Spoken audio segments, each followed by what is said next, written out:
Moto G200 review. The Moto G200 is the logical endpoint of Motorola's recent push to offer low-cost smartphones with top-end specs, and as such, it's one of the best phones we've seen from the company.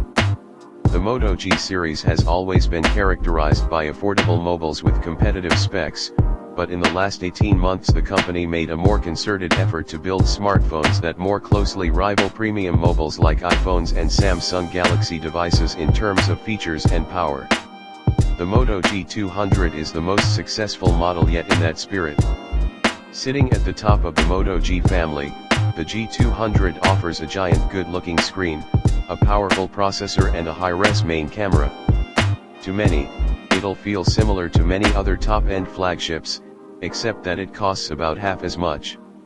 Ostensibly a successor to the Moto G100, but arguably more similar to the Edge 20 Lite, this phone is cementing Motorola as a big player in the mid-range phone market, ready to compete with the myriad Chinese brands which currently rule that roost.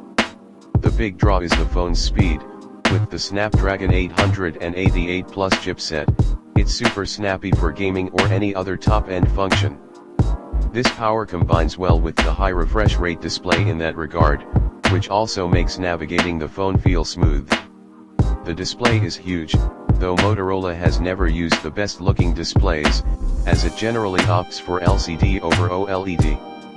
Still, thanks to its size and refresh rate, it's a great pick for people who like watching content or playing games on their smartphone. The Moto G200 fixes lots of issues we had with the G100 and other previous Moto phones, and the best example is the side-mounted fingerprint scanner. This is really quick and intuitive to use this time round, which makes unlocking the mobile incredibly easy. Photography has also seen a big boost, as the 108MP main camera brings noticeable boosts to low-light snaps, and some other software tricks like an improved portrait mode make this the best Moto phone in terms of camera capability.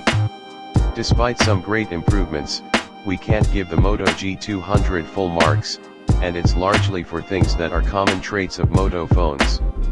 It's huge, which means it's hard to use for people with smaller hands, and it also won't impress people who like small, easily pocketable mobiles. It's also slow to charge. At 33W it's a relic in an age of speedy chargers, especially when the same price realms, OnePlus's and Xiaomi's lap it. But overall, this is a top Moto phone, and if you aren't put off by the trademark features of the company's phones, it's a must-buy. We'd especially recommend it to people who were considering Moto Edge 20 phones.